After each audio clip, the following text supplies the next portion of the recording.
Cet après-midi, nous allons parler de mariage. De mariage selon Dieu. Vous allez voir, il y a beaucoup de choses à dire sur le mariage, vous vous en doutez.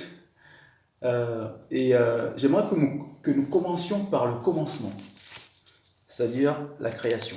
On va voir que dès la création, il est question de mariage, dès le départ. Donc j'aimerais qu'on aille dans le livre de la Genèse, au chapitre 1. Donc le tout premier livre, le livre de la Genèse, chapitre 1. Je vais vous lire les versets 26 à 28. Où Dieu dit « Faisons l'homme à notre image, selon notre ressemblance, et qu'il domine sur les poissons de la mer, sur les oiseaux du ciel, sur le bétail, sur toute la terre, et sur tous les reptiles qui rampent sur la terre. Dieu créa l'homme à son image, il le créa à l'image de Dieu, il créa l'homme et la femme, Dieu les bénit, et Dieu leur dit « Soyez féconds, multipliez, remplissez la terre, et l'assujettissez, et dominez sur les poissons de la mer, sur les oiseaux du ciel, et sur tout animal qui se meut sur la terre. » Donc ça, c'est la création de l'homme. Et le livre de la Genèse, au chapitre 2, va donner un peu plus de détails sur cette création. Au chapitre 2, j'aimerais qu'on lise les versets 7, 18 à 24. L'Éternel Dieu forma l'homme de la poussière de la terre. Il souffla dans ses narines un souffle de vie, et l'homme devint un être vivant. L'Éternel Dieu dit, « Il n'est pas bon que l'homme soit seul. Je lui ferai une aide semblable à lui. » L'Éternel Dieu forma de la terre tous les oiseaux des champs et tous les oiseaux du ciel, tous les animaux des champs et tous les oiseaux du ciel, et il les fit venir vers l'homme pour voir comment il les appellerait, et afin que tout être vivant portât le nom que lui donnerait l'homme. Et l'homme donna des noms à tout le bétail, aux oiseaux du ciel, à tous les animaux des champs. Mais pour l'homme, il ne trouva point d'aide semblable à lui. Alors l'Éternel Dieu fit tomber un profond sommeil sur l'homme, qui s'endormit. Il prit une de ses côtes et referma la chair à sa place. L'Éternel Dieu forma une femme de la côte qu'il avait prise de l'homme, et il l'amena vers l'homme, et l'homme dit, « Voici cette fois celle qui est os de mes os et chair de ma chair. On l'appellera femme, parce qu'elle a été prise de l'homme. C'est pourquoi l'homme quittera son père et sa mère et s'attachera à sa femme, et les deux deviendront une seule chair. » Voilà comment Dieu, dès la création, institue le mariage entre l'homme et la femme. Et la Bible va régulièrement nous appeler au mariage. Donc ça a été institué par Dieu, mais Dieu insiste pour que les gens se marient. Hébreux chapitre 13, verset 14. Que le mariage soit honoré de tous et le lit conjugal exempt de toute souillure, car Dieu jugera les impudiques et les adultères. Ça, c'est l'auteur de la lettre aux Hébreux. Et puis, l'apôtre Paul aussi va insister sur le sujet dans sa première lettre à Timothée, au chapitre 5, verset 14, où il écrit « Je veux que les jeunes se marient, qu'elles aient des enfants, qu'elles dirigent leur maison, qu'elles ne donnent à l'adversaire aucune occasion de médire. » Et puis un dernier passage, quand il écrit sa première lettre aux Corinthiens, au chapitre 7, verset 2, « Toutefois, pour éviter l'impudicité, que chacun ait sa femme, et que chaque femme ait son mari. » Voilà. Et donc on voit bien que Dieu veut, il a institué le mariage, il veut qu'on se marie, et il veut qu'on jouisse du mariage, qu'on jouisse du bonheur dans le mariage. Et j'aime bien ces passages-là, certains passages dans les Écritures, où vraiment Dieu montre que c'est un don qu'il fait à l'homme et à la femme de jouir dans le mariage. Dans le Proverbe, chapitre 5, versets 18 et 19, on lit ceci, « Que ta source soit bénie, et fais ta joie de la femme de ta jeunesse, biche de tes amours, gazelle pleine de grâce. Sois en tout temps enivré de ses charmes, sans cesse épris de son amour. » Voilà. Donc en fait, on voit certains versets comme ça de la Bible, on ne s'y attend pas, où Dieu fait vraiment invite à profiter de l'amour dans le foyer. Et moi, quand j'étais jeune, j'avais appris qu'il y avait des gens qui écrivaient des lettres d'amour en utilisant la Bible. Alors, je trouve ça étrange. Enfin, qu'est-ce qu'on va trouver d'intéressant? Enfin, des jeunes comme des adolescents qui s'écrivaient des lettres en utilisant des passages bibliques. Et effectivement, en fait, c'est notamment le Cantique des Cantiques que vous connaissez peut-être, où on trouve des passages assez intéressants. Et en fait, c'est un échange prophétique entre Salomon et une Sulamite, parce que c'est un type de relation entre Christ et l'Église, mais c'est aussi une vraie relation homme-femme. Et j'aimerais vous lire quelques passages pour comprendre qu'on peut s'en inspirer pour écrire des lettres d'amour entre adolescents. Je vous invite vraiment à relire tout le Cantique des Cantiques. Moi, j'ai choisi juste quelques passages, chapitre 1, versets 2 à 4, les versets 12 donc du chapitre 1 jusqu'au chapitre 2, verset 7, chapitre 4, verset 7 jusqu'au chapitre 5, verset 1. Je vais m'arrêter là, mais après, je vous invite à relire le Cantique des Cantiques, où on va commencer avec la fiancée qui parle la fiancée qui parle à son fiancé, ou parle de lui, et elle dit qu'il me baise des baisers de sa bouche, car ton amour vaut mieux que le vin. Tes parfums ont une odeur suave. Ton nom est un parfum qui se répand. C'est pourquoi les jeunes filles t'aiment. Entraîne-moi après toi. Nous courrons. Le roi m'introduit dans ses appartements. Nous nous égayerons. Nous nous réjouirons à cause de toi. Nous célébrerons ton amour plus que le vin. C'est avec raison qu'on t'aime. Tandis que le roi est dans son entourage, mon art exhale son parfum. Mon bien-aimé est pour moi un bouquet de myrrhe qui repose entre mes seins. Mon bien-aimé est pour moi une grappe de Troène des vignes d'Engedi. Et le fiancé lui répond, parce que c'est un dialogue, et il lui répond que tu es belle, mon ami, que tu es belle. Tes yeux sont des colombes. Elle répond que tu es beau, mon bien-aimé, que tu es aimable. Notre lit, c'est la verdure. Et il lui répond, les solives de nos maisons sont des cèdres, nos lambris sont des cyprès. Et puis la fiancée, je suis un narcisse des sarons, un lys des vallées. Et le fiancé lui répond, comme un lys au milieu des épines, tel est mon ami parmi les jeunes filles. Et elle va répondre une dernière fois, comme un pommier au milieu des arbres de la forêt, tel est mon bien-aimé parmi les jeunes hommes. J'ai désiré m'asseoir à son ombre, et son fruit est doux à mon palais. Il m'a fait entrer dans la maison du vin, et la bannière qu'il déploie sur moi, c'est l'amour. Soutenez-moi avec des gâteaux de raisin, fortifiez-moi avec des pommes, car je suis malade d'amour. Que sa main gauche soit sous ma tête, et sa droite m'embrasse. Et le fiancé va terminer en disant, je vous en conjure, filles de Jérusalem, par les gazelles et les biches des champs, ne réveillez pas l'amour avant qu'elle ne veuille. Donc en fait, on a un dialogue aussi poétique, aussi même sensuel dans la Bible. C'est extraordinaire, parce que Dieu veut ça dans le couple. Et comme je le disais, en fait, c'est une image prophétique de Christ et son Église. Mais c'est la même chose que Dieu veut entre l'homme et la femme. Et donc on voit bien que le mariage a bien été institué par Dieu, mais on ne trouve aucun rituel dans la Bible. La Bible ne dit pas, voici comment il faut se marier, voici le rituel qu'il faut faire. C'est pas biblique ça. C'est en fait, ça veut dire qu'en fait il n'y a pas de mariage religieux chrétien par exemple. Donc, quand on dit mariage religieux, la Bible ne dit pas comment les chrétiens doivent se marier. Il n'y a pas de rituel. Quand les gens disent on fait un mariage à l'église, bibliquement ça n'a pas de sens. Parce que la Bible ne dit pas qu'il faut aller se marier à l'église. En fait, par contre, l'église, ce qu'on peut dire, c'est que l'union entre les personnes peut être bénie par l'église. Tout simplement. Mais en fait, avant tout, ce qu'on sait, c'est que l'union doit se faire devant les parents et devant la société. C'est une union civile en réalité. Et chaque culture a son rituel de mariage. La Bible ne dit pas comment il faut faire, mais chaque culture définit comment il faut faire.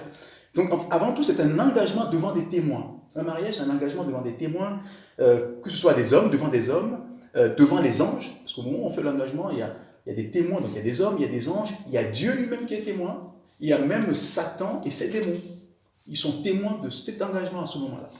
Et Dieu prend acte de l'engagement et entre deux personnes qui sont devenues une seule chair, comme on l'a lu. C'est ça le mariage. Il n'y a pas de mariage vraiment religieux, mais c'est un engagement qu'on fait devant des témoins aussi physiques que spirituels, et Dieu prend acte, et à ce moment-là, on devient une seule chair. Et j'aimerais qu'on aille voir un exemple de mariage. On a un exemple dans la Bible, enfin, on en a d'autres, mais j'aimerais qu'on aille voir un exemple. On regarde comment deux personnes se sont mariées. J'ai choisi celui qu'on appelle le fils de la promesse.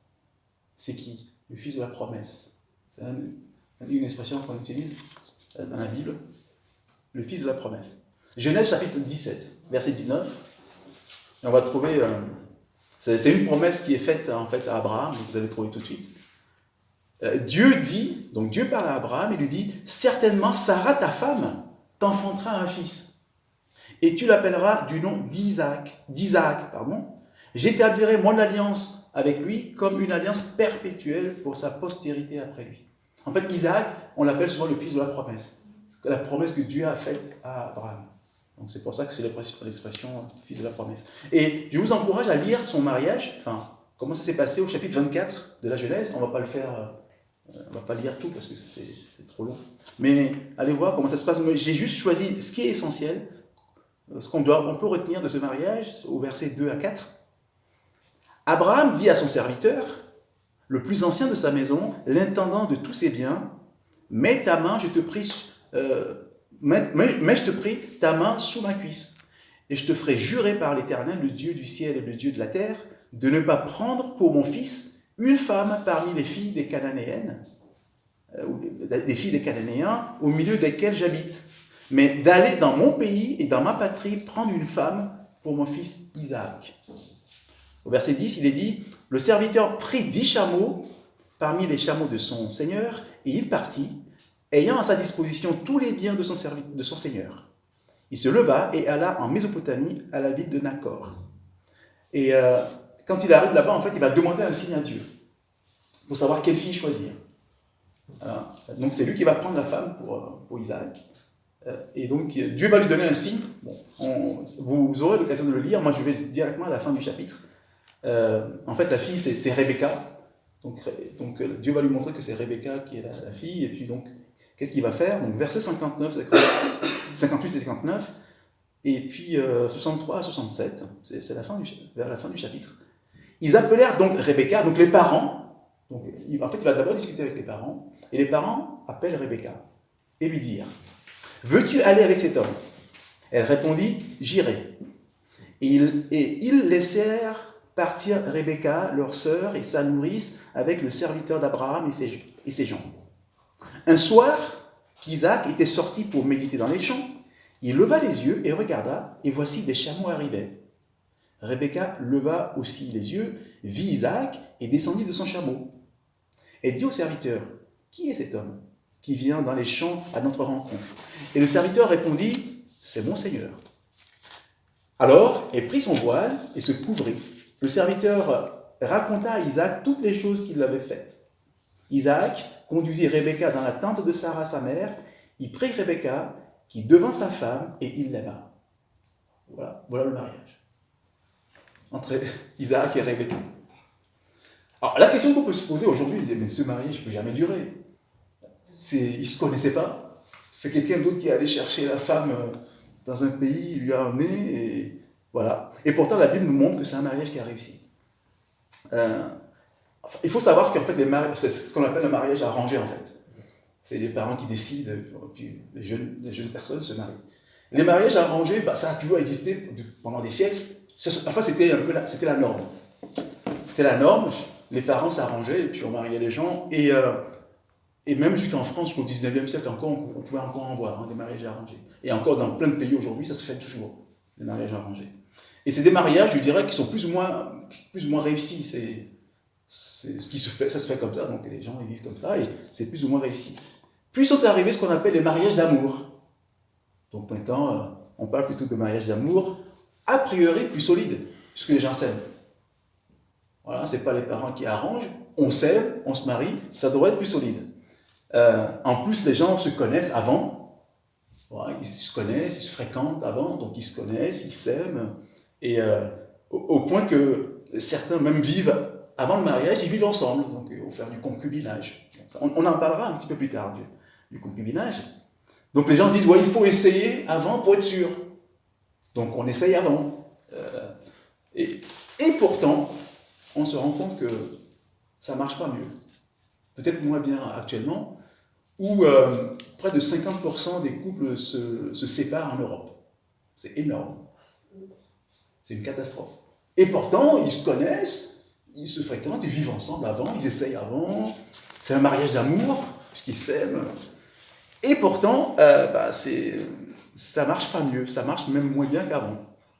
Alors, la question c'est, peut-on réellement parler d'amour? On parle de mariage d'amour, et pourtant ça ne fonctionne pas. On voit de plus en plus de conflits dans les couples, de plus en plus de séparations. Et j'ai pensé à une chanson que vous connaissez peut-être. Les histoires d'amour finissent mal en général. C'est une vieille chanson. Les histoires d'amour finissent mal en général. C'est quand même bizarre que l'amour finisse mal. Mais d'après la Bible, une histoire d'amour ne peut pas finir. 1 Corinthiens chapitre 13, verset 8, écrit « L'amour ne périt jamais ». C'est impossible que l'amour s'arrête. Alors, pourquoi alors les mariages qu'on appelle d'amour, entre guillemets, s'arrêtent-ils aujourd'hui, si l'amour ne s'arrête pas? Alors que, ouais, parce que l'amour apparemment est impérissable. Et pourtant aujourd'hui, ça veut dire qu'en fait, quelque part, c'est autre chose qui périt. C'est pas l'amour. La Bible nous dit que l'amour, ça ne périt pas. Donc c'est ce que les gens appellent amour, c'est peut-être pas l'amour. Il y a autre chose qui finit, qui périt. Et qu'est-ce qui s'arrête alors? Très simplement, c'est ce que je vais appeler le sentiment amoureux ou la passion amoureuse. C'est-à-dire qu'en fait, il y a une grosse confusion entre la passion amoureuse et l'amour. On va voir ce que c'est que l'amour.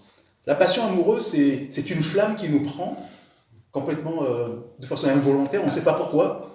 On est pris de quelqu'un sans l'avoir décidé. C'est une flamme, voilà. En fait, c'est ça la passion amoureuse.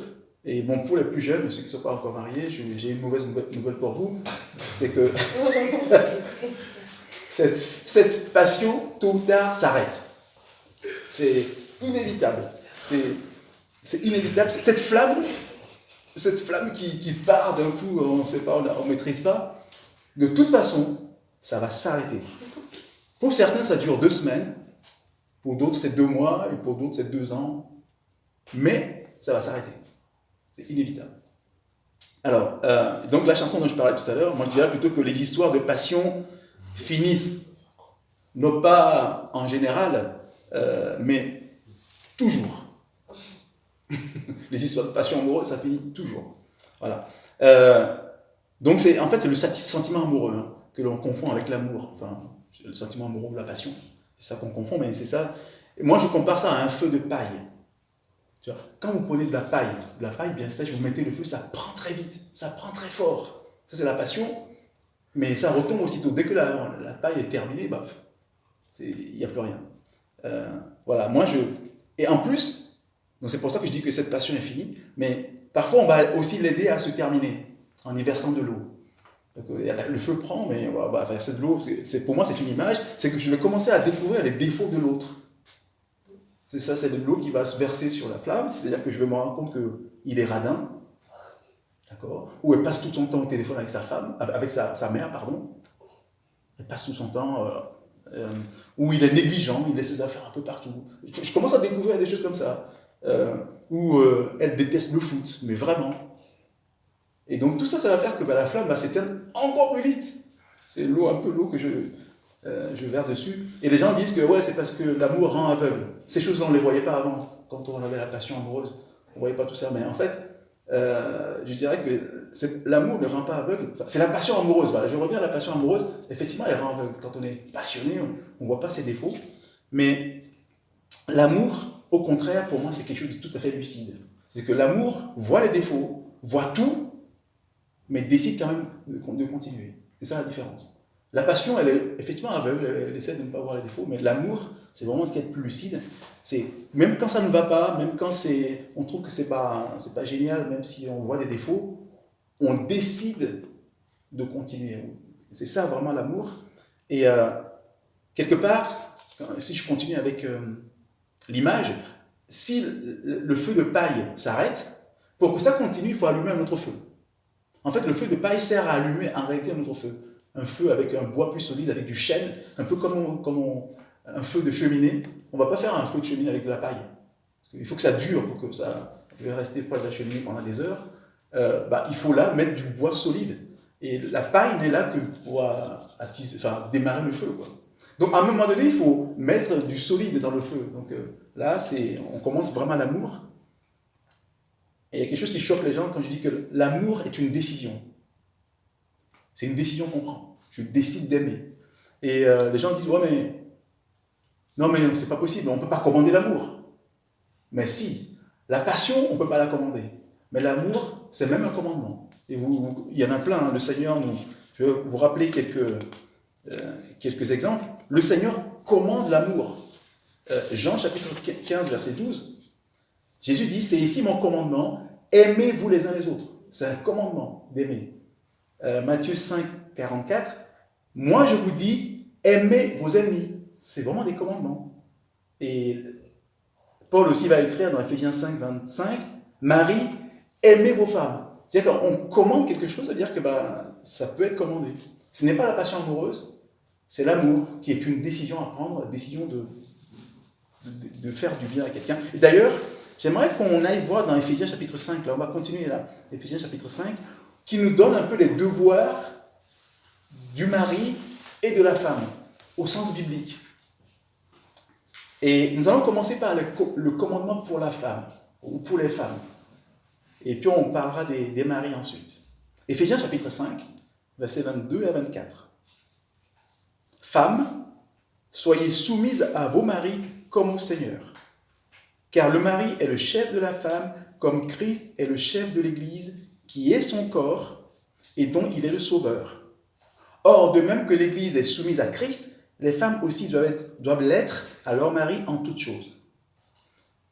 Alors, ce passage-là, ça dérange souvent les gens, les femmes, certaines femmes disent « Ah non, comment ça, on doit être soumise ?» Et il y a beaucoup de conflits dans les couples qui sont liés au non-respect de ce commandement, parce que Dieu veut que ce soit comme ça pour que ça fonctionne. Et quand on ne le respecte pas, très souvent, ça ne se passe pas très bien. Maintenant, on parle de porter la culotte.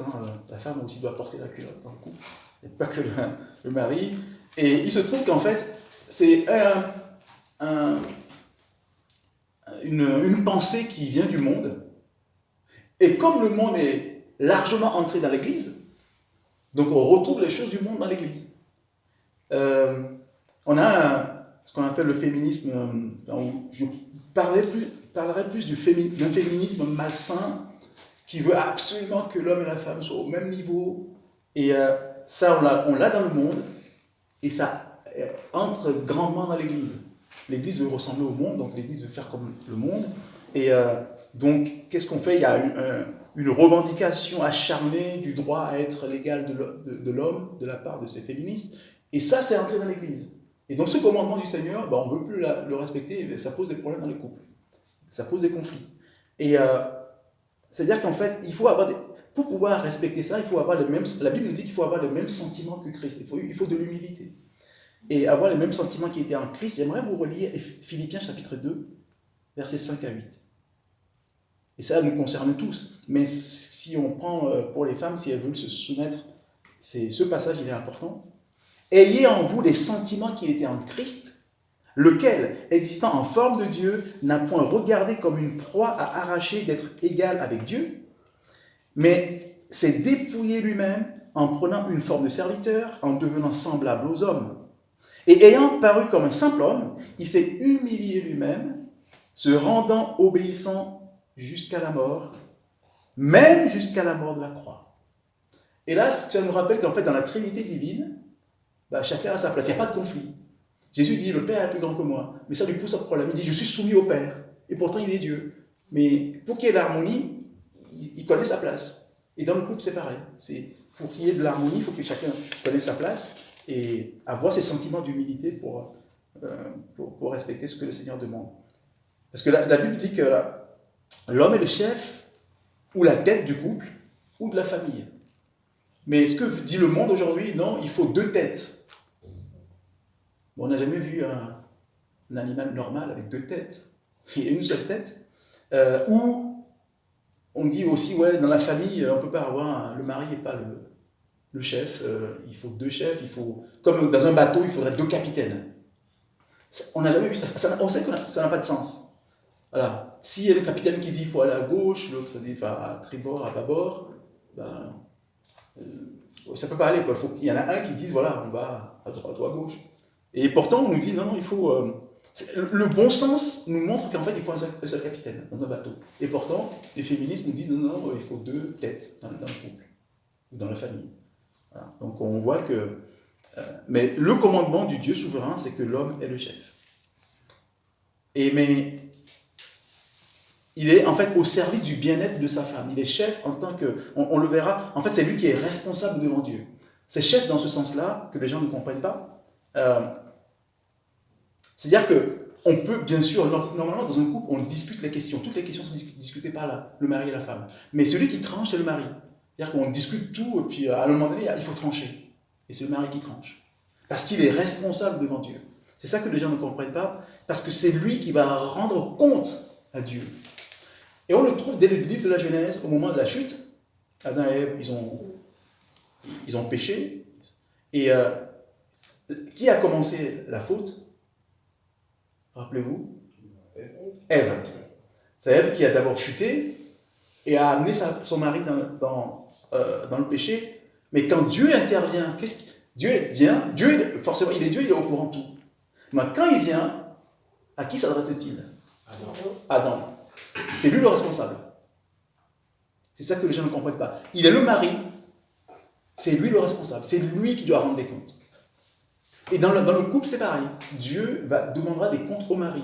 Il dira, tu as pris telle décision dans ta vie, c'est toi qui rends les comptes. Il dira, non, c'est ma femme. Non, c'était toi le responsable. Moi, je n'en connais qu'un, c'est toi. Voilà. Et donc, même si c'est elle qui a péché en premier, c'était à Adam de s'arranger pour que ça n'arrive pas. Dieu va demander des comptes d'abord à l'homme, dans tous les cas, au mari. Et la femme, on verra après. Voilà. Donc, c'est important qu'on comprenne ça, qu'on comprenne la responsabilité du mari. Et je pense que beaucoup de maris n'ont pas bien compris ça. D'ailleurs, on va le voir maintenant, le commandement pour les maris. On a vu pour les femmes, je ne développe pas beaucoup, c'est pas compliqué, les femmes doivent se soumettre à leur mari. C'est le commandement. Et il y a un commandement pour les hommes qu'on va lire maintenant. Donc c'est toujours Éphésiens chapitre 5. D'ailleurs, ce qui est intéressant, c'est que les maris sont souvent très intéressés par le commandement pour les femmes. Ils disent à leur femme, ah, tu dois être soumise, la Bible le dit. Mais, enfin, c'est pas leur commandement, mais c'est ça qui les intéresse. Ils ne s'intéressent pas à leur commandement à eux. Mais moi, j'aimerais quand même dire, ok, d'accord, les maris veulent s'intéresser au commandement pour les femmes. Ben, retournons-y. Éphésiens chapitre 5, versets 22-23. Il est écrit, femmes, soyez soumises à vos maris, comme au Seigneur, car le mari est le chef de la femme, comme Christ est chef de l'Église. Et ça, les hommes ne s'intéressent pas à ça, mais il y a quelque chose qui est dit ici, comme Christ est chef de l'Église. C'est comme ça qu'il doit être chef. Et comment Christ a été chef de l'Église? Nous allons le voir. Comment Christ a été chef de l'Église? Il y a un passage dans Jean chapitre 13 où Jésus lave les pieds de ses apôtres. Et j'aimerais vous lire les versets 4 et 5, puis 12 à 15. Jésus se leva de table, ôta ses vêtements et prit un linge, dont il se ceignit. Ensuite, il versa de l'eau dans un bassin et il se mit à laver les pieds des disciples et à les essuyer avec le linge dont il était saint. Après il leur eut lavé les pieds et qu'il eut pris ses vêtements, il se remit à table et leur dit « Comprenez-vous ce que je vous ai fait ? Vous m'appelez maître et seigneur, et vous faites bien, car je le suis. Si donc je vous ai lavé les pieds, moi le Seigneur et le maître, vous devez aussi vous laver les pieds les uns les autres, car je vous ai donné un exemple, afin que vous fassiez comme je vous ai fait. » Le chef lave les pieds de l'Église. Et quelque part, ce qu'on ne comprend pas, c'est que chef, bibliquement, c'est celui qui est au service d'eux. Quand les maris disent à leur femme, sois soumise, mais le verset dit, tu dois être chef comme Christ a été chef. C'est-à-dire, c'est lui qui est au service d'eux. C'est ça la vraie signification de chef ici. Et le monde a complètement inversé les rôles. Et c'est aussi entré dans l'Église. D'ailleurs, parfois on entend... en fait, il faut bien comprendre que le mari doit être au service de sa femme. S'il veut être chef comme Christ a été chef. C'est le mari qui doit laver les pieds de sa femme. Mais les gens ne le comprennent pas comme ça. On a tout inversé. Et il y a parfois, les gens disent, il y a des femmes qui disent, oh là, mon mari ne m'aide pas dans les tâches. Et là aussi, on a tout inversé. Allons voir dès la création, on l'a lu tout à l'heure, mais je vous le rappelle, Genèse chapitre 2, verset 18. L'Éternel lui dit, il n'est pas bon que l'homme soit seul, je lui ferai une aide semblable à lui. L'aide, ce n'est pas la femme. L'aide, ce n'est pas l'homme, c'est la femme. C'est que c'est le mari qui a la responsabilité de tout, qui doit tout faire, et est aidé par la femme. Mais aujourd'hui, on a tout inversé. La femme fait tout, et dit, Marie, est-ce que tu peux m'aider? On a tout inversé. Dieu a créé une aide pour l'homme. Donc le mari a la responsabilité de tout, il fait tout, et Dieu dit, ok, je te crée ta femme qui va t'aider. Mais aujourd'hui, les gens disent, oh mais mon mari ne m'aide pas. Mais bibliquement, ça devrait être le contraire.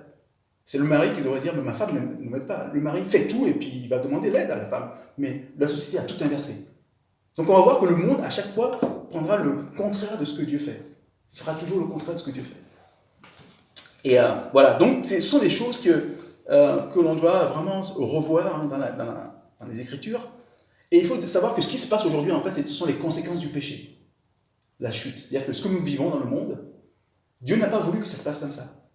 Ce sont les conséquences du péché. Et donc toujours dans le livre de la Genèse, au chapitre 3, verset 16, il est écrit, Dieu dit à la femme, j'augmenterai la souffrance de tes grossesses, tu enfanteras avec douleur, et tes désirs se porteront vers ton mari, mais il dominera sur toi. Ce sont des conséquences du péché. En fait, c'est quand ils ont chuté que Dieu fait ça. C'est une malédiction. Le fait que le mari domine sur la femme. Que les désirs de la femme soient toujours portés vers le mari, mais qui domine sur elle, ce n'est pas normal. Ce n'est pas du tout ce que Dieu a voulu au départ. Ce sont vraiment les conséquences du péché, les malédictions qui sont venues avec le péché. Voilà. Et nous qui sommes régénérés, on doit retourner à ce que Dieu voulait au départ.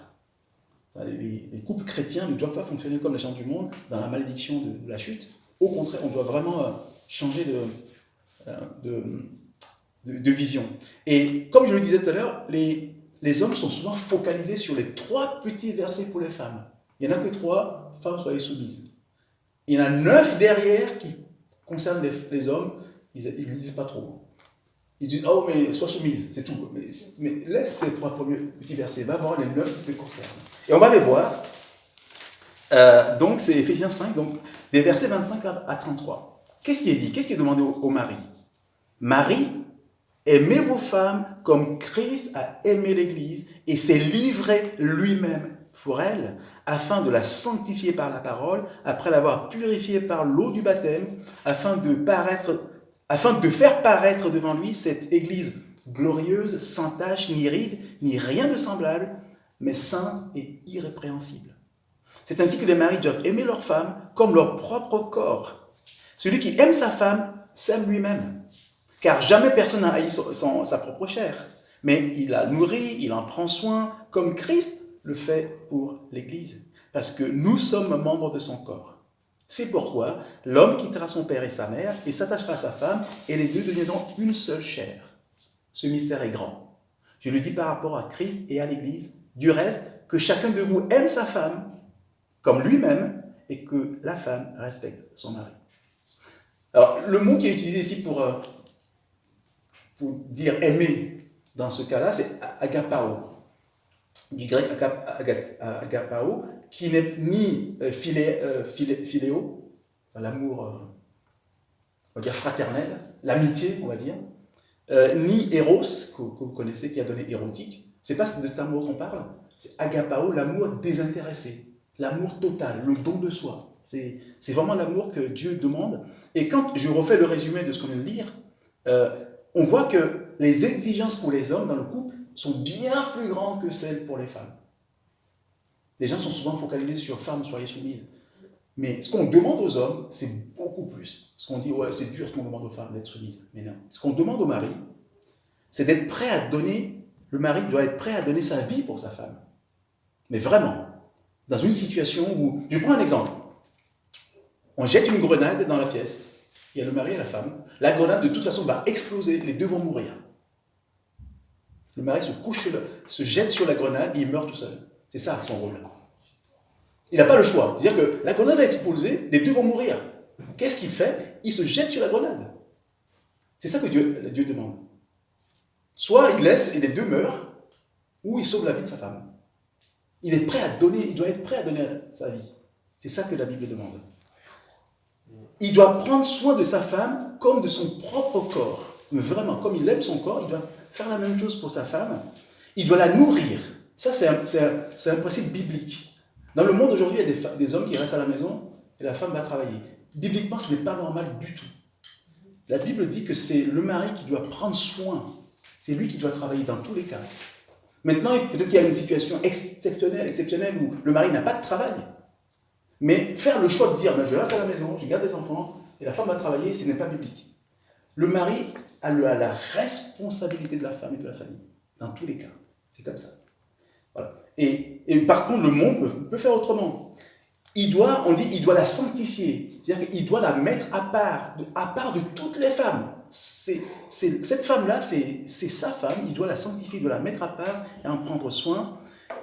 Il doit l'aider à être pur. C'est lui qui doit l'aider à être pur, à être, je dirais, la Bible dit sans rides. Mais bon, ici, en même temps, il y a les crèmes anti-rides. Mais c'est pas de ça qu'on parle. Mais il doit faire en sorte qu'elle soit irréprochable, irrépréhensible. C'est ça la question. C'est lui qui doit l'aider à être sainte. Donc le rôle du mari est beaucoup plus important que ce qu'on imagine.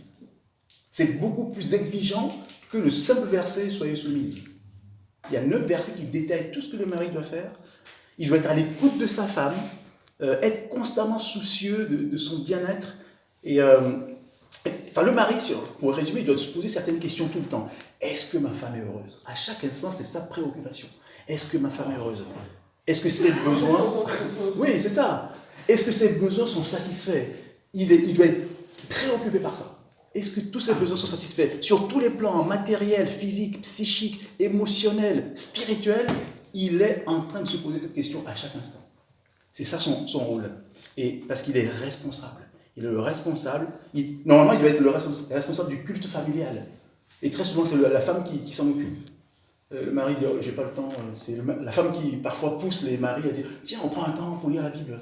Mais c'est le rôle du mari qui doit s'occuper du bien-être spirituel de sa femme, donc qui doit faire en sorte que, si elle oublie, c'est lui qui doit dire, tiens, on n'a pas prié ensemble. C'est vraiment... donc c'est lui qui s'occupe qui doit rappeler les prières si jamais on oublie, la lecture de la Bible dans la famille, c'est lui. Il doit vraiment prendre soin de la fille de Dieu.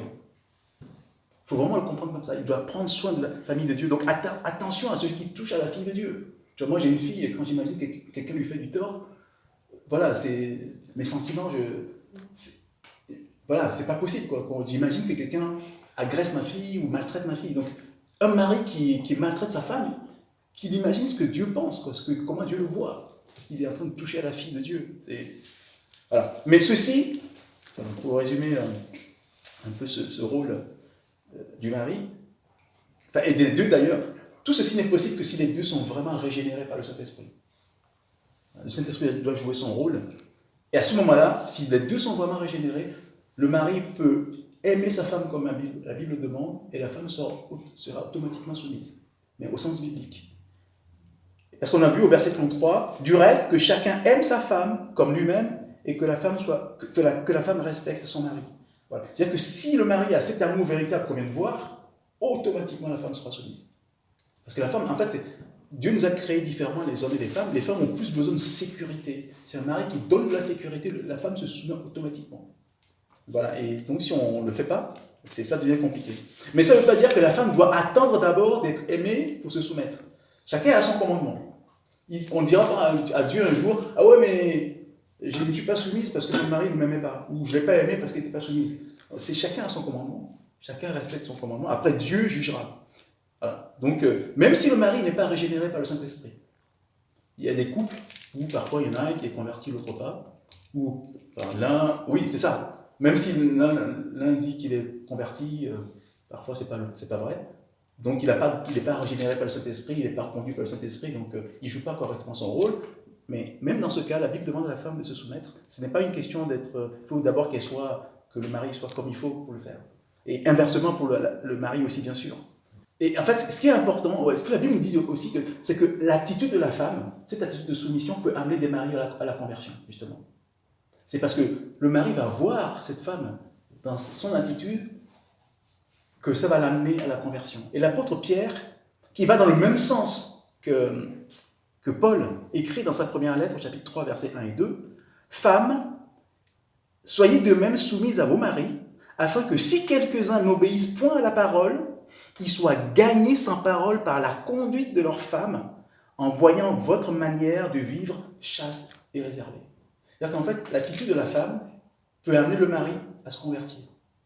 C'est-à-dire, waouh, en fait, ça peut amener carrément le salut du mari. Donc c'est vraiment important. Même si il n'est pas régénéré, il fait n'importe quoi dans le couple, mais le fait que moi je vive ma vie de chrétienne sérieuse, ça peut l'amener, ce que la Bible dit. Et souvent on accuse l'apôtre Paul de misogynie, qu'il n'aime pas les femmes, qu'il a écrit des choses, le fait qu'il écrive « Femmes, soyez soumises », il disait « Oh non, en fait, c'est pas inspiré par le Saint-Esprit, c'est Paul parce qu'on sait qu'il n'aime pas les femmes, et c'est pour ça qu'il dit que le mari est le chef de la femme. » Mais là, on voit bien qu'il n'y a pas que lui qui le dit. L'apôtre Pierre dit exactement la même chose. On sait que tout ça, c'est inspiré par le Saint-Esprit. Et comme je le disais, il ne faut pas non plus que le mari attende que la femme soit soumise pour l'aimer au sens biblique. C'est chacun qui a son rôle à jouer.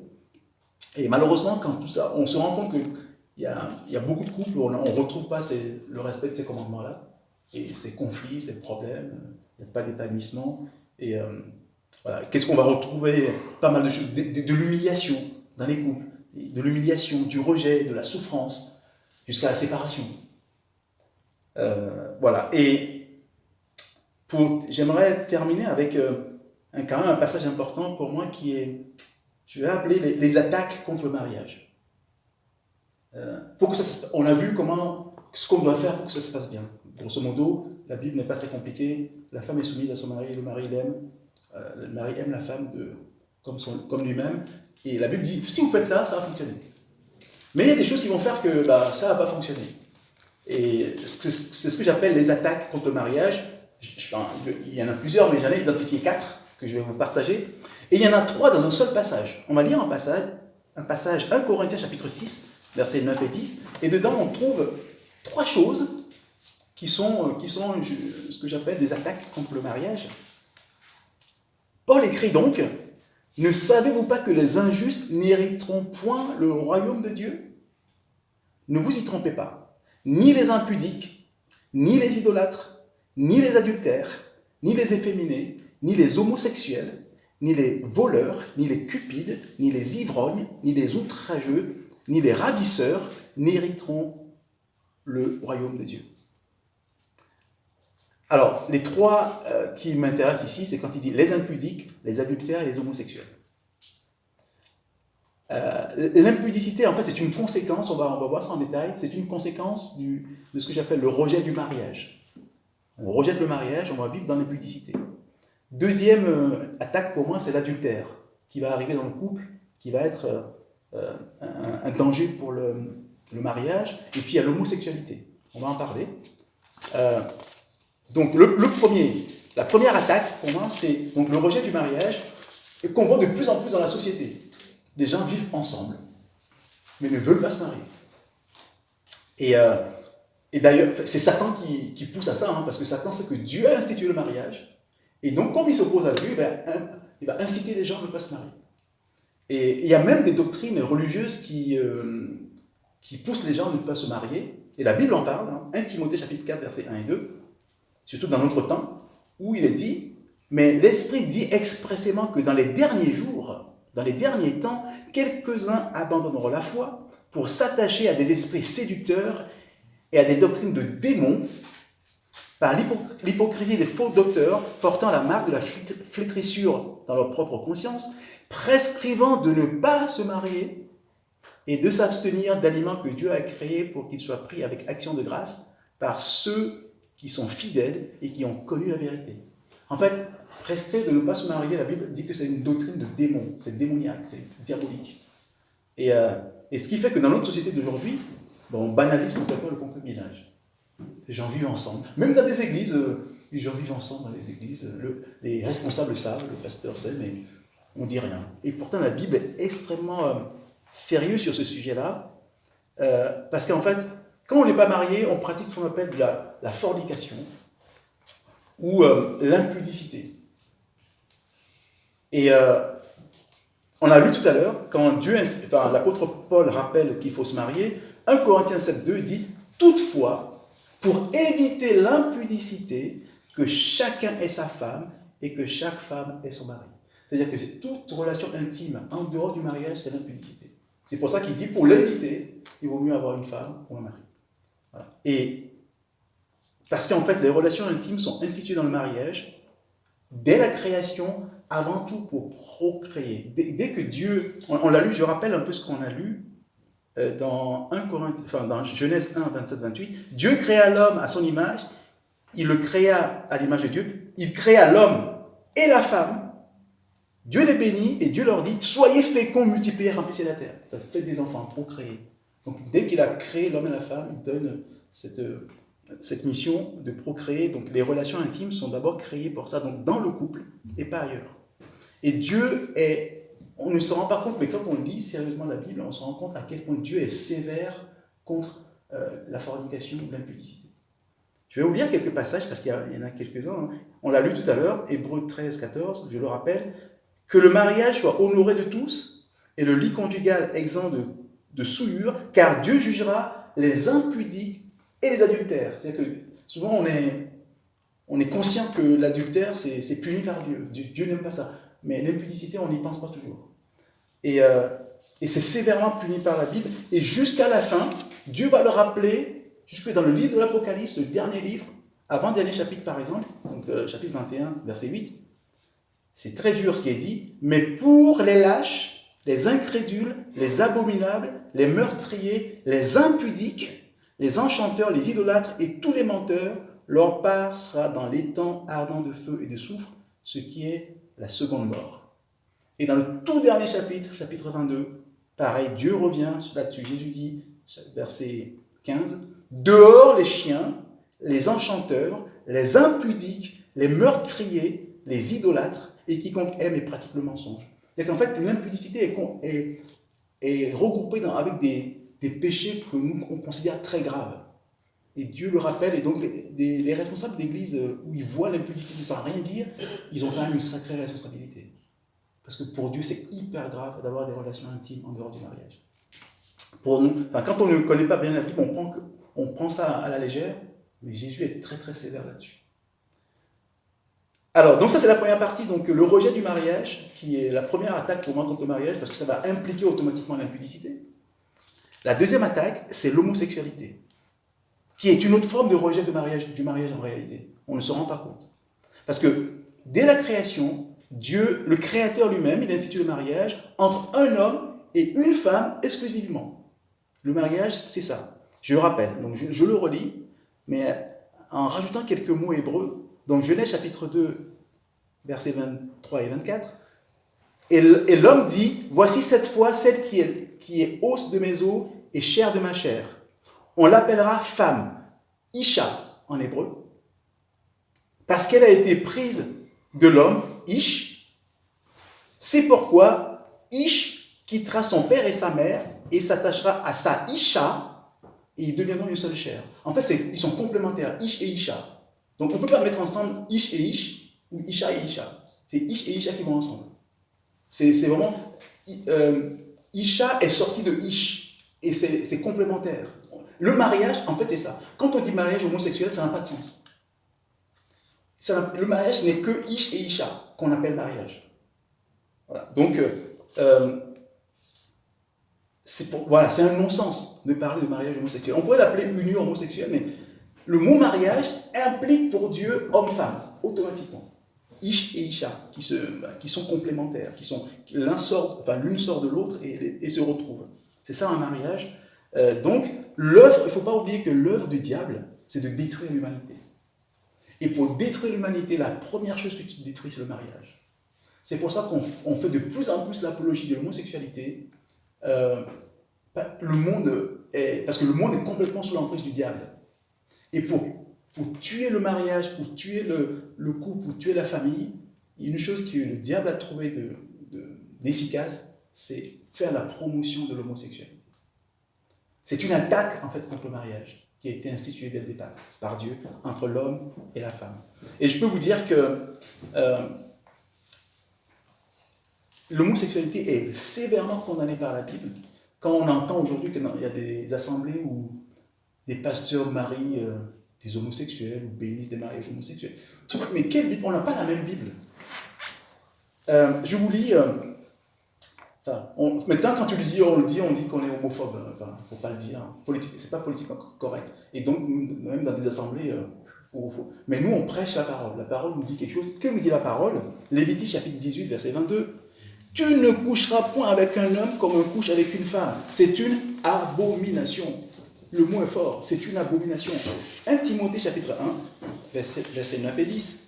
Sachez bien que la loi n'est pas faite pour le juste, mais pour les méchants et les rebelles, les impies et les pécheurs, les irréligieux, les profanes, les parricides, les meurtriers, les impudiques, les homosexuels, les voleurs d'hommes, les menteurs, les parjures et tout ce qui est contraire à la saine doctrine. Donc on voit que c'est considéré comme une vraie abomination, on l'associe à des meurtriers, des impudiques, on l'a vu tout à l'heure que c'est grave aussi. Voilà, donc soyons clairs sur le sujet, Satan a promeut l'homosexualité contre le mariage que Dieu a institué. Alors, troisième attaque contre le mariage, je commençais à en parler, c'est l'adultère. C'est vraiment un danger pour la pérennité du mariage, que le mari ou la femme se mette à pratiquer de l'adultère. Et la Bible compare l'adultère à un crime de sang, à un meurtre. Je vous lis Ézéchiel chapitre 23, verset 45. Mais des hommes justes les jugeront, comme on juge les femmes adultères, comme on juge celles qui répandent le sang, car elles sont adultères et il y a du sang à leurs mains. L'adultère est vraiment considéré comme quelque chose de très grave pour Dieu. C'est un crime de sang. C'est un meurtre qu'on commet. Ça, c'est aussi grave qu'un meurtre. Et le jugement de Dieu, évidemment, va être à la hauteur de ce crime. Et ce que nous lisons dans Proverbes chapitre 6, versets 27 à 29, quelqu'un mettra-t-il du feu dans son sein sans que ses vêtements s'enflamment? Quelqu'un marchera-t-il sur des charbons ardents sans que ses pieds soient brûlés? Il en est de même pour celui qui va vers la femme de son prochain. Quiconque la touche ne restera pas impuni. Quelqu'un qui pratique l'adultère, en fait, Dieu dit, en fait, il se met du feu dans ses vêtements. C'est très grave de pratiquer ce genre de choses. Et vous vous rappelez que la loi de Christ est même plus exigeante concernant l'adultère. Quand Jésus dit dans Matthieu chapitre 5, versets 27 et 28, « Vous avez appris qu'il a été dit, tu ne commettras point l'adultère. Mais moi je vous dis que quiconque regarde une femme et la convoite dans son cœur a déjà commis un adultère avec elle, dans son cœur. » Donc la loi de Christ n'est même pas simplement le fait d'aller coucher avec la personne. Une fois que je l'ai désiré dans mon cœur, adultère. Donc on voit que la loi de Christ est quand même plus exigeante. Et la dernière attaque que j'aimerais évoquer concernant le mariage, c'est évidemment le divorce. C'est qu'on arrive au bout du bout, jusqu'à la séparation. Alors comment est-ce que Dieu voit le divorce? On va voir l'avis de notre Seigneur Jésus lui-même sur la question, Matthieu chapitre 19. Versets 3 à 6. On s'attend plus ou moins à ce que la Bible pense du sujet. Les pharisiens abordèrent Jésus et dirent pour l'éprouver, est-il permis à un homme de répudier sa femme pour un motif quelconque? Répudier, c'est renvoyer, enfin c'est divorcer. Ça correspond au divorce. Il répondit, n'avez-vous pas lu que le Créateur, au commencement, fit l'homme et la femme et qu'il dit, c'est pourquoi l'homme quittera son père et sa mère et s'attachera à sa femme et les deux deviendront une seule chair. On voit cette parole qui revient tout le temps, tout le temps, tout le temps. Ainsi, ils ne sont plus deux, mais ils sont une seule chair. Que l'homme, donc, ne sépare pas ce que Dieu a joint. Voilà le commandement. Que l'homme ne sépare pas ce que Dieu a joint. Il est interdit, en fait, à l'homme de séparer le couple qui a été uni par Dieu. L'union, on l'a vu tout à l'heure, c'est juste l'engagement qu'on prend à un moment donné devant des témoins et Dieu prend acte. À ce moment-là, on devient une seule chair. Et Dieu dit, à partir de ce moment-là, vous ne séparez plus. Et parce que Dieu a été témoin entre vous. Ce n'est pas uniquement devant les hommes. Et Malachie chapitre 2, versets 14 à 16. Et vous dites, pourquoi? Parce que l'Éternel a été témoin entre toi et la femme de ta jeunesse, à laquelle tu es infidèle, bien qu'elle soit ta compagne et la femme de ton alliance. Donc le mariage, c'est une alliance. Nul n'a fait cela avec un reste de bon sens. Un seul l'a fait, et pourquoi? Parce qu'il cherchait la postérité que Dieu lui avait promise. Prenez donc garde à votre esprit et qu'aucun ne soit infidèle à la femme de sa jeunesse. Car je hais la répudiation, dit l'Éternel, le Dieu d'Israël, et celui qui couvre de violence son vêtement, dit l'Éternel des armées. Prenez donc garde en votre esprit et ne soyez pas infidèles. Dieu dit, je hais la répudiation, en fait, je hais le divorce. Donc il est clair. Alors comme nous savons maintenant que Dieu hait ça, je vais juste terminer notre enseignement par comment préserver son couple, quels sont ce que Dieu nous donne, quelques conseils que Dieu nous donne pour préserver le couple. Enfin, on vient de le voir, au fond. On a dit c'est le mari doit aimer. On dit le mari, mais en fait, les deux choses sont... La femme aussi est appelée à aimer son mari. En fait, il faut qu'il y ait de l'amour. L'amour véritable, pas juste la passion. Il faut aimer son conjoint quoi qu'il arrive. C'est-à-dire que même s'il y a de la dégradation physique, ou morale, ou je dirais même spirituelle de son conjoint, Dieu nous demande de continuer à l'aimer. Bref, il s'agit d'aimer son conjoint, même s'il n'est plus aimable. C'est ça la vraie question. On l'avait vu, pourquoi est-ce que Dieu demande ça aussi? Ça fait aussi partie de la formation du disciple. C'est-à-dire, nous sommes appelés à ressembler à Christ en tant que disciples. Romains chapitre 8, verset 29. Car ceux qu'il a connus d'avance, il les a aussi prédestinés à être semblables à l'image de son Fils. Nous sommes appelés à ressembler à Christ. C'est-à-dire à aimer, à avoir le même amour que Christ. Or, Christ, rappelez-vous, Christ nous a aimés alors qu'on n'étions pas aimables. Ça, c'est... j'aime beaucoup ce verset que j'aime reciter, Romains chapitre 5, verset 8. Mais Dieu prouve son amour envers nous en ce que lorsque nous étions encore pécheurs, Christ est mort pour nous. Dieu nous a aimés, on était des pécheurs, on n'était pas du tout aimables, on était abominables. Ben, Dieu nous a aimés. Et on dit, nous aussi nous sommes appelés à faire ça. Donc si mon mari n'est plus aimable, Dieu me dit, tu l'aimes quand même. Si ta femme n'est plus aimable, tu dois l'aimer. Comme Christ a aimé des gens qui ne sont pas aimables. C'est ça qui va faire perdurer le couple. Parce qu'il n'y a pas de raison de séparer, parce que tu dois aimer même la personne qui n'est pas aimable. Et après, Dieu va s'occuper du reste. Donc, il faut apprendre vraiment à aimer dans son couple, comme Christ a aimé, c'est-à-dire bénir son conjoint, bénir, lui faire du bien, lui dire du bien de lui ou d'elle, même s'il me fait du tort. C'est mon attitude qui va peut-être le changer, qui va dire, mais je lui fais du tort, mais lui reste, ou elle reste toujours correcte, cordiale, avec un véritable amour. En tout cas, c'est ce que Dieu nous demande. Et aussi, je pense même qu'il faut aller au-delà juste du fait de bénir, c'est aussi prier.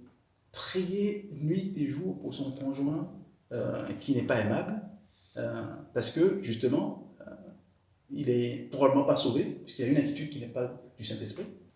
Donc, même s'il me respecte pas, parce que simplement il n'est pas rempli du Saint-Esprit, moi je vais prier pour son salut.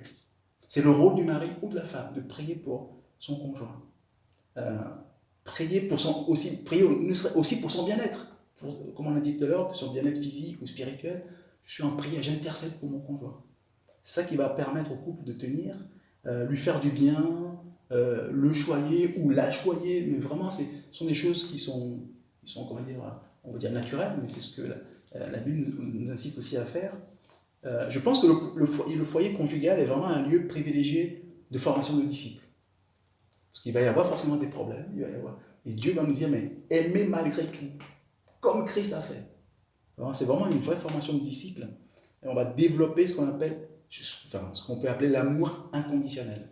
Et le véritable amour, donc on avait parlé de l'amour, le mariage d'amour qui ne dure pas, mais on s'est rendu compte que ce n'était pas de l'amour, c'était plutôt de la passion, un sentiment amoureux. Mais l'amour est défini par la Bible. Je vais vous donner la définition que vous connaissez, la description dans 1 Corinthiens chapitre 13.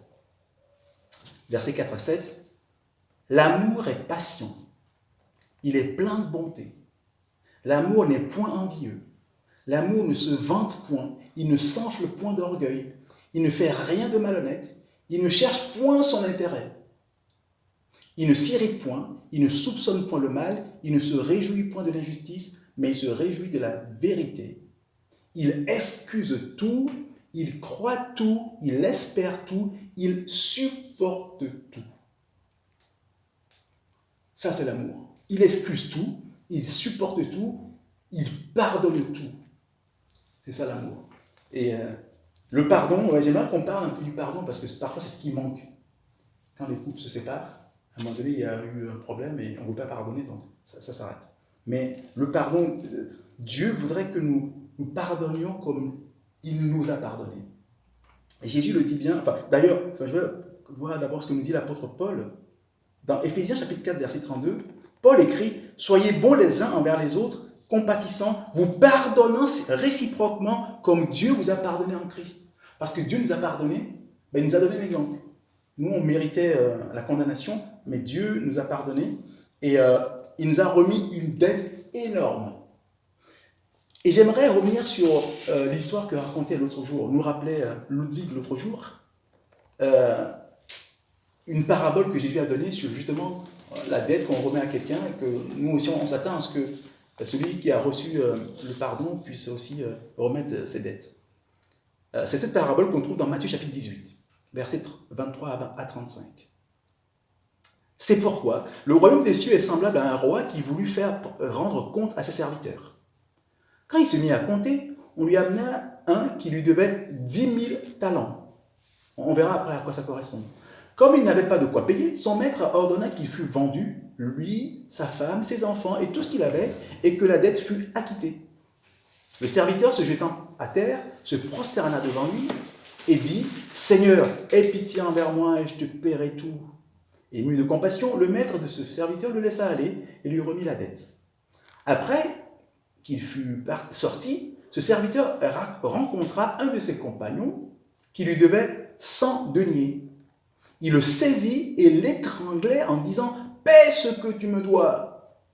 Son compagnon, se jetant à terre, le suppliait, disant « Aie patience envers moi, et je te paierai. » Mais l'autre ne voulut pas, et il alla le jeter en prison jusqu'à ce qu'il eût payé ce qu'il lui devait. Ses compagnons, ayant vu ce qui était arrivé, furent profondément attristés, et ils allèrent raconter à leur maître tout ce qui s'était passé. Alors le maître fit appeler ce serviteur et lui dit « Méchant serviteur, je t'avais remis à l'entier ta dette. Pourquoi tu n'en as pas... Parce que tu m'en as supplié. Ne devais-tu pas aussi avoir pitié de ton compagnon, comme j'ai eu pitié de toi ?» Et son maître, irrité, le livra au bourreau jusqu'à ce qu'il eût payé tout ce qu'il devait. C'est ainsi que mon Père céleste vous traitera si quelqu'un de vous ne pardonne pas à son frère de tout son cœur.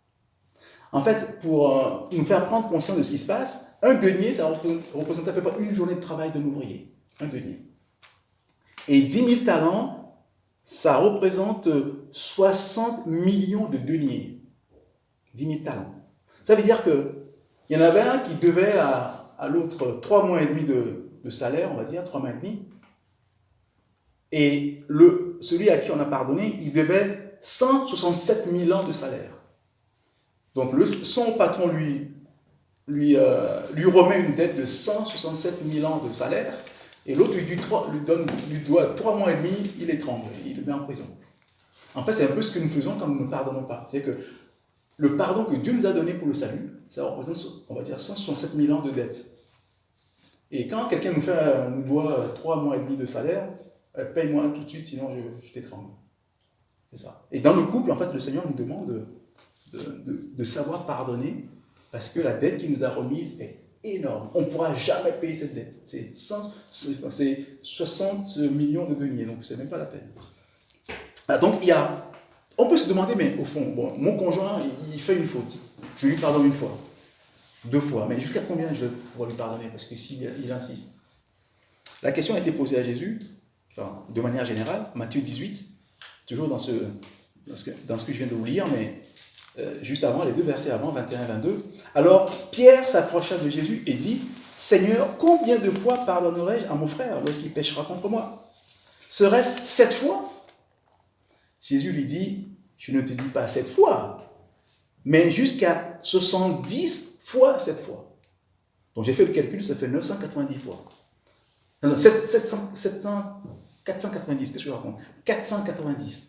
Ça veut dire que lorsque quelqu'un me fait quelque chose, je vais obtenir un carnet, je vais monter jusqu'à 400. Au bout de 491, j'ai le droit de ne pas pardonner. Donc il faut s'accrocher pour le faire. Voilà. Donc en gros, c'est que Jésus voulait dire, bah, c'est un temps que tu dois toujours pardonner. Voilà. Et nous savons, la Bible nous parle des conséquences du non-pardon, hein, du manque de pardon. Dans Matthieu chapitre 6, versets 14 et 15, Jésus lui-même nous dit, « Si vous ne pardonnez pas aux hommes leurs offenses, votre Père Céleste ne vous pardonnera pas, non, c'est plutôt positif au début, si vous pardonnez aux hommes leurs offenses, votre Père Céleste vous pardonnera aussi. Mais si vous ne pardonnez pas aux hommes, votre Père ne vous pardonnera pas non plus vos offenses. » Voilà. Donc parfois, il sera nécessaire de pardonner dans le couple pour sauver son mariage. C'est souvent ce qui manque, le manque de pardon. Et donc comme je disais tout à l'heure, au-delà de la prière, enfin au-delà du pardon, il faut aussi prier. Même si la personne me fait du tort, je dois prier.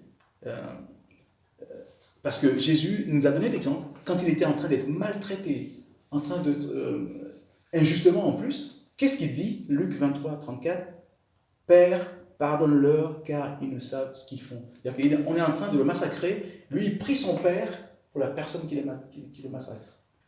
Voilà. Donc c'est ça, dans le couple c'est pareil. Quelque part à un moment donné, Dieu me demande même de prier, d'intercéder pour la personne à qui je dois pardonner parce qu'elle me fait du tort dans le couple. Voilà. Donc c'est vraiment un lieu de formation du disciple assez extraordinaire, le couple. Et donc j'arrive à la fin pour dire qu'il est important de prier vraiment, d'intercéder pour son conjoint ou sa conjointe, au lieu de dire bah, c'est fini. Ce qui fait qu'aujourd'hui, bah, il n'y a plus de pardon, les gens demandent autre chose, on se sépare. Mais Dieu nous demande beaucoup plus que ça. Et je pense que ce qu'il est important de comprendre, c'est que Dieu n'a pas mis notre conjoint sur notre route par hasard.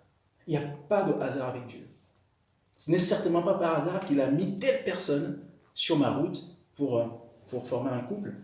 Et je terminerai par un tout dernier verset, dans 1 Corinthiens chapitre 7, verset 16, où on nous pose la question, donc quand on se pose la question de savoir est-ce que je continue ou pas, qu'est-ce que je fais de mon couple.